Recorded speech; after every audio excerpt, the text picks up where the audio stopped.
இந்த நெருக்கடிகள் விஜய்க்கு குடுத்துக்கிட்டாருங்க தொடர்ந்து. நாங்க வந்து கட்சியின் கொடிய அறிமுகப்படுத்துறதுக்கு ஒரு இடம் கேட்டோம். அதுக்கு இடம் தரல. நாங்க வந்து 2வது ஆலோசனை கூட்டத்துக்கு ஒரு இடம் கேட்டோம். அது தரல. ஹோட்டல்ல நாங்க வச்சுட்டோம்.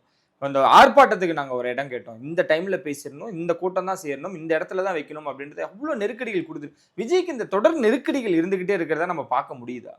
கட்டாயமா இருக்குமேங்க. எம்ஜிஆருக்கே அப்படிதானங்க இருந்துச்சு. ஓகே. அப்போ ஒரு ஆளுங்கட்சி புதுசா ஒரு கட்சி வரும்பொழுது, அதுவும் பலம் வாய்ந்த இளைஞர் கூட்டத்தோட வரும்பொழுது, கட்டாயமா அவங்களுக்கு ஒரு கோபமும், எரிச்சலும் இருக்கும். ம். முடிஞ்ச அளவுக்கு அவங்களுக்கு ஒரு மன ரீதியா ஒரு எரிச்சல குடுப்போமேன்னு நெனச்சு செய்வாங்க. இது வந்து ரொம்ப இயல்பானது. எல்லாரும் மனுஷங்க தானே. இதுல வந்து நான் புத்தரும், இயேசுவும் இங்க கட்சி ம், ஆரம்பிச்சு ம், நடத்திட்டு ம். இருக்காங்க. ஸோ அதனால அதுக்கெல்லாம் நீங்க சோர்ந்து போகக்கூடாதுங்கிறது முதல் விஷயம். இன்னொன்னு வந்து எங்கள தடுத்தாங்க, போனாங்க, வந்தாங்கன்னு புலம்பவே கூடாது. ம். நீங்க அதெல்லாம் தூக்கி எறிஞ்சிட்டு போறதுக்கு தானே வந்திருக்கீங்க. ஓகே. அப்போ வந்து நீங்க ஒண்ணும் இல்ல. இப்போ உங்களுக்கு தடை விதிக்கப்படுதா? தடைய மீறி கூடுங்க.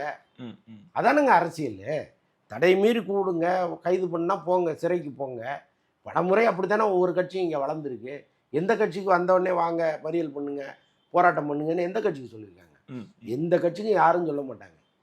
நீங்க அதை மீறி போராட்டம் பண்றதும், நீங்க மீறி பேசுறதும் தான் உங்களுடைய திறமை. அதுதான் ஒரு அரசியல் தலைவனுக்கு அழகு. ம்.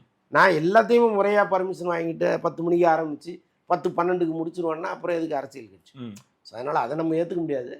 பட் ஒரு அடக்குமுறை இருக்கும். அதை நம்ம எந்த எந்த கட்சியா இருந்தாலும் அது நடக்கும். இப்போ நாளைக்கு அதிமுக வருது அல்லது வேறொரு கட்சி வருது.